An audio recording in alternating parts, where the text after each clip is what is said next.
विधानसभा budget सत्र समाप्त होने के बाद सत्ता पक्ष और विपक्ष के अपने अपने दावे हैं। सरकार के मंत्री और बीजेपी विधायक जहां सत्र और बजट को ऐतिहासिक बता रहे हैं, वहीं नेता प्रतिपक्ष ने बजट को निराशाजनक और भू कानून को धोखा बताया। क्या ओवरऑल टिप्पणी आप करेंगे भू कानून, बजट, सत्र और ये सब सारी चीजें? देखिए, सत्रावधि के को बढ़ाने के लिए हमने लगातार चाहे कार्यमंत्रणा समिति हो, चाहे मुहिम राज्यपाल के भाषण में सदन में हमने अपनी बात को रखा है। और जैसा कि आप जानते हैं, सामान्य चर्चा पर ही कार्यमंत्रणा समिति की जो नियमावली है उसमें उसका उल्लेख है कि 4 दिन का समय सामान्य चर्चा के लिए होना चाहिए। विभागवार चर्चा के लिए भी पर्याप्त समय मिलना चाहिए। राज्यपाल के भाषण में भी वक्त होना चाहिए और सामान्य बजट में लगातार चर्चा होनी चाहिए, लेकिन इसका अभाव है।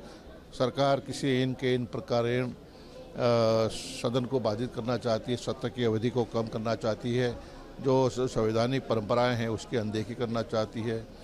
और बजट निराशाजनक है, विकासपरक सोच नहीं है, कोई विजन नहीं है, कोई रोड मैप नहीं है और कर्ज में डूबा हुआ प्रदेश।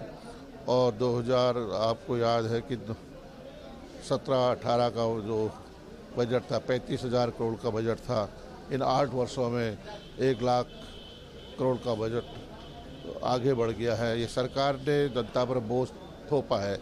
तो मैं कहता हूँ, कुल मिलाकर सरकार के जो एक भविष्य की रूपरेखा दिखाई देनी चाहिए थी, सरकार का एक दृष्टिकोण दिखाई देना चाहिए था, वो उसमें दिखाई नहीं दे रहा है। बहुत धन्यवाद बातचीत के लिए। तो मेरे साथ नेता प्रतिपक्ष थे यशपाल आर्य जी। उन्होंने बेबाक अपनी बात रखी और उन्होंने कहा है कि बजट निराशाजनक है और सत्र की अवधि बढ़ाई जानी चाहिए थी। अपने सहयोगी कैमरामैन सोनी कुमार के साथ न्यूज स्टेट के लिए देहरादून विधानसभा से अजीत सिंह राठी। मंत्री जी, बजट और भू कानून तमाम विधेयक पारित हुए हैं, कैसा ओवरऑल? देखिए, निश्चित रूप से ये हमारा जो इस साल का ये बजट सेशन था, ये ऐतिहासिक था।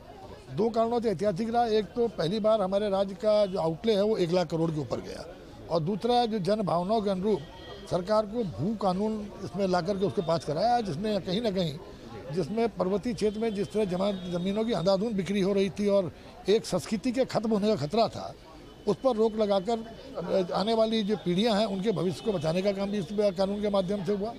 और इसके अलावा जो वन में जो फॉरेस्ट कंजर्वेशन एक्ट है, इसके माध्यम से जो तमाम अव्यावहारिकताएँ, परेशानियां इस राज्य में पैदा होती हैं, उसको लेकर में सदन में चर्चा भी, और हम लोगों ने कहा कि इस संबंधी प्रस्ताव भारत सरकार को भेजा जाएगा ताकि यहाँ की जनभावना से भारत सरकार को अवगत कराया जा सके। नेता प्रतिपक्ष की बातें दो बातें उन्होंने कही है। एक तो प्रवर समिति को जाना चाहिए था भू कानून, और एक सत्र की अवधि बढ़नी चाहिए। देखिए, मैंने कहा ना, कई बार विपक्ष जो है केवल विरोध के लिए विरोध करता है। मुख्यमंत्री जी के द्वारा कह दिया गया था, ये शुरुआत है, और भारत के संविधान में कई बार संशोधन हुए हैं। अगर इसमें कोई और चीज़ें करने की आवश्यकता होगी तो फर्दर ले आएगा, लेकिन चूंकि इस जमीन की इस तरह की जो खरीद फरोख्त हो रही है उसको रोकना एक तत्कालिक आवश्यकता थी, इसलिए जब इसको सेलेक्ट कमेटी में भेजकर लटकाना मैं समझता हूँ कहीं ना कहीं जमीन जो लोग खरीद फरोख्त कर रहे हैं उनका संरक्षण देना था। बहुत धन्यवाद बातचीत के। तो मेरे साथ थे मंत्री सुबोध उनियाल जी। तो उन्होंने बजट सत्र को लेकर के अपनी टिप्पणी की है। तो उन्होंने कहा था कि विपक्ष कई बार विरोध के लिए ही विरोध करता है। अपने सहयोगी कैमरामैन सोनी कुमार के साथ न्यूज स्टेट के लिए देहरादून से अजीत सिंह राठी।